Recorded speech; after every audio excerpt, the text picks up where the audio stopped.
के लिए रिसर्च और इनोवेशन का होना बड़ा जरूरी है। हम आज जो टेक्नोलॉजी यूज कर रहे हैं, आपके हाथ में जो मोबाइल है, आज से 15 साल पहले ऐसे मोबाइल नहीं आते थे। ठीक है, बहुत सिंपल मोबाइल, नोकिया 1100, इसी तरह के मोबाइल का जो है दबदबा हुआ करता था, बटन वाले फोन का। उसके बाद ब्लैकबेरी। लेकिन रिसर्च एंड इनोवेशन की वजह से आपका मोबाइल उन्नत हो गया, आपका टैबलेट उन्नत हो गया, आपकी टीवी उन्नत हो गई। हमारे आसपास जो भी तुम चीजें देख रहे हो उन सब में बहुत हमें उन्नति मिली। हमारी वैक्सीन टेक्नोलॉजी उन्नत हो गई, हमारा ऑपरेशन मेडिकल सिस्टम उन्नत हुआ। पिछले 15 सालों में जाने क्या क्या बदल गया। लेकिन अंदाजा लगाओ, इतिहास में, हिस्ट्री में, अब जो बात मैं कहने जा रहा हूं उससे समझना कि मैं क्यों कहता हूं कि इतिहास हमें एक अलग तरीके से पढ़ना और पढ़ाना चाहिए। इतिहास में कहते हैं ना आप साहब, इसमें क्या बदल सकता है, इतिहास में क्या बदल सकता है। तो क्या तुमने देखा कि क्या इसमें रिसर्च और इनोवेशन हो रहे हैं, कुछ ऐसा जो बदलते परिदृश्य के हिसाब से अपनी बात कह ले? नहीं हो रहे हैं। वही चीजें चली आ रही, एक परंपरा हमने मान ली कि ऐसे ही होता है। लेकिन कोई भी विषय लगातार अनुसंधान और लगातार नए रिसर्चों की बहुत जरूरत होती है।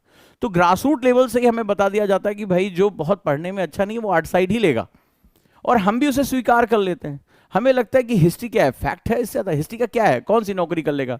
माँ बाबूजी तुमसे कहते होंगे, हमसे भी कहा गया था, तुमसे भी कहा गया होगा, अरे आर्ट वाला क्या यार, देखना फिर सिविल विल का देख लेना, आगे कुछ छोटा मोटा अपना प्रोफेसर वोफेसर बनने के लिए दे देना, नेट वेट क्वालिफाई कर लेना। ऐसी ही बात होती है, बहुत कैजुअल लोग बात करते हैं। तो ऐसा व्यक्ति जब सिस्टम के अंदर जाता है तो वो सिर्फ सर्वाइवल के लिए फाइट कर रहा होता है। वो रिसर्च इनोवेशन और इसके लिए बहुत गिने चुने लोग ही होंगे। नतीजा क्या होगा कि काम तो चलाना है, तो आप क्या करेंगे? गलती हमसे कहां हुई, अब जरा ध्यान से समझो उस बात को। गलती हमसे कहां होती है कि एक सभ्यता आती है, ब्रिटिश सभ्यता, पश्चिमी सभ्यता, और वो उस समय का फायदा उठाकर अपने आप को सुपीरियर कह देते हैं। वो बड़े अपने तामझाम के साथ आते हैं, अपने विश्वविद्यालय बना लेते हैं, जो कभी हमारे यहाँ बहुत पहले नालंदा तक्षशिला जैसे महान विश्वविद्यालय हुआ करते थे। और वो बताते हैं कि देखो वी आर प्रोग्रेसिव, हम देखो बहुत प्रोग्रेसिव लोग हैं, हमें ज्यादा पता है, वी हैव मोर नॉलेज, हम तुम्हारी इतिहास के बारे में हम तुम्हें बता के देंगे। और वो फिर एक तामझाम बुनते हैं, ठीक है, कि देखो हड़प्पा के बारे में तुम्हें हम बताएंगे, भारत के बारे में तुम्हें हम बताएंगे, भारत एक राष्ट्र है कि नहीं है हम बताएंगे। तो वो अपना पूरा एक तामझाम, एक इंटेलिजेंसिया बना के चले जाते हैं। इंटेलिजेंट नहीं है कहेंगे, 400-500 साल पुराने अभी उनको अंगड़ाई लिए हुए, रिनासा हुआ कितना टाइम हुआ है, उसकी कंपेरिजन में हमारी संस्कृति बहुत पुरानी है। बहुत लोग इससे इत्तेफाक नहीं रखते होंगे, लेकिन उन्होंने एक बहुत बड़ा प्रोपेगेंडा क्रिएट कर लिया। अब हमारे पास अपना कुछ का कोई रिसर्च हो नहीं पा रहा है। क्यों नहीं हो पा रहा है? एजुकेशन सिस्टम में बता दिया कि भैया ये टॉप वाला है तो ये इंजीनियर डॉक्टर बनेगा, साइंस वाला हो गया, ये कॉमर्स वाला हो गया, ये आर्ट्स वाला हो गया। तुम भी ये बात मानते होगे। तो नतीजा क्या हुआ कि भाई जो सबसे कमतर रह गया, जो बेचारा पूरी हीन भावना से भरा हुआ है, कि भैया उसको हम लोग एजुकेशनल हीन भावना कहते हैं, वो बेचारा दबा रहता है साइंस आर्ट वालों के पीछे, कॉमर्स वालों के पीछे, तमाम मीम्स वीम्स बनती रहती हैं। तो उससे रिसर्च तुम कहां से उम्मीद करोगे?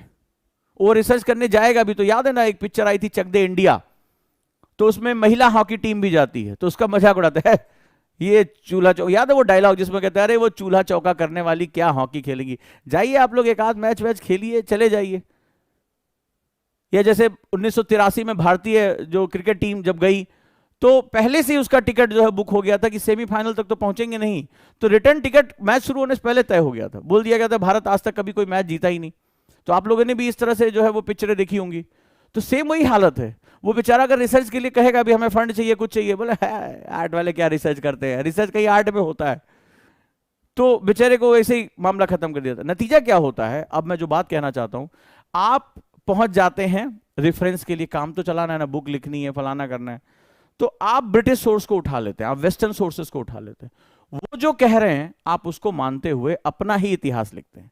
यानी चश्मा उनका है, जो कलर वो दिखाना चाहते हैं वो उनका है, ठीक है, लेकिन बात किसकी हो रही है? हमारी। यही वो पॉइंट है जहां सारी गड़बड़ हो गई, यही वो पॉइंट है वो जहां सारी गड़बड़ हो गई। अब तुम्हें समझ में आया कि तुम अपना इतिहास पढ़ते ही नहीं हो।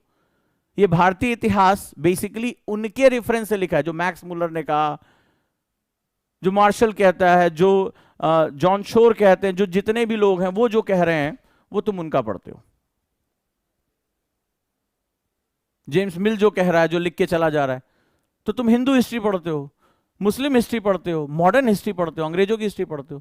तुम भारतीय इतिहास कहां पढ़? उन्होंने जैसा तुम्हें पढ़ाया तुम पढ़ रहे हो, और पूरी पीढ़ियां तैयार की उन्होंने, आज भी वही चल रहा है। तो भारत का इतिहास भारतीयों के द्वारा लिखा गया इतिहास नहीं है। भारत का इतिहास, भारत की परंपरा, भारत की संस्कृति, ये बाहर से आई हुई चीजें नहीं है। तो हमें भारतीय इतिहास को पढ़ते समय एक अपना दृष्टिकोण रखना चाहिए। इतिहास तुम्हें जानते हो क्या सिखाता है? इतिहास तुम्हें तुम्हारी जड़ों की तरफ लेकर जाता है। इतिहास तुम्हें दिखाता है कि तुम कितने गहरे हो। इतिहास तुम्हें अपने बेस रूट की तरफ लेकर जाता है। और जब कोई भी संस्कृति अपनी जड़ों को, कोई व्यक्ति अपनी जड़ों को पकड़ पाता है, तो समय की आंधी में वो उखड़ता नहीं है, वो मजबूती से जो है जुटा रहता है। और जब व्यक्ति को अपनी जड़ों का भान हो जाता है, उसका अनुभव हो जाता है, तो उसके अंदर एक राष्ट्रवाद की, एक गौरव की भावना पैदा होती है। और जो ये प्राउड की फीलिंग होती है, जो गौरव की भावना होती है, वो बहुत महत्वपूर्ण होती है। ये व्यक्ति को बहुत आगे लेकर जो है वो चला जाता है। और जब इसको आगे लेकर हम जाते हैं तो बहुत ज्यादा जो है वो हमें एक राष्ट्र के रूप में हम मजबूती से खड़े हो पाते हैं। हमें इतिहास बताता है कि राष्ट्र के रूप में हम कहां जा सकते हैं। और जब लोगों की भावनाएं जुड़ती हैं, हम देखो आज भी हम 15 अगस्त क्यों मनाते हैं? 1947 में हम देश आजाद हुआ, लेकिन हम आज भी उसको याद करें। क्यों हम उस दिन जो है वो एक फीलिंग हमारी आती है? क्यों हम भगत सिंह को याद करते हैं? क्यों हम गांधी को याद करते हैं? क्यों हम जो है अपने महान स्वतंत्रता सेनानियों को याद करते हैं? क्यों हम 26 जनवरी को जो है वो संविधान को याद करते हैं, बाबा साहब को याद करते हैं? इतिहास हमें उस गौरव से जोड़ता है, ये बात याद रखिए। तो इतिहास पढ़ने का दूसरा तरीका अपने समाज और अपने राष्ट्र को समझना भी हो सकता है। इसीलिए मैं कहता हूं इतिहास में वो जादुई तरीका है जहां सिर्फ अगर हम फैक्ट से अपना ध्यान हटाएं तो भी हमारे पास बात करने के लिए बहुत कुछ होता है। अब चलिए शुरुआत करते हैं इतिहास के इस कालखंड के बारे में। इतिहास के इस कालखंड में अगर हम बात करें तो हम दो चीजों के बारे में बात करते हैं। एक जो हमारा प्री हिस्टोरिक हुआ, प्री हिस्टोरिक, और दूसरा हिस्टोरिक हुआ, यानी प्रागैतिहासिक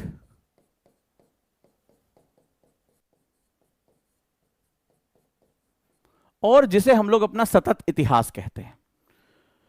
तो एक चर्चा हुई जहां पर इतिहास जो होता है वो बेसिकली जो इतिहासकार होता है, मैंने आपको एक कोट किया था, राइट? कोट में मैंने कहा था जाने माने इतिहासकार, उनका कोट है कि बेसिकली जो इतिहासकार होता है यानी जो लिखने वाला होता है वो बिल्कुल उसी तरह होता है जैसे आप बाजार से जाएं, मछली खरीदें और ले आकर उसकी अलग अलग डिश बना दें। तो क्या होता है, इतिहासकार साक्ष्यों को इकट्ठा करता है, एक पत्थर का टुकड़ा, एक पॉटरी का टुकड़ा, एक कोई खुदाई में कोई चीज निकली हुई है उसकी चीजें, और उसकी व्याख्या वो अपने तरीके से करता है। यानी इतिहास परिप्रेक्ष्य में, इतिहास को साक्ष्यों की जरूरत पड़ती है, इतिहास को एविडेंसेस की जरूरत पड़ती है।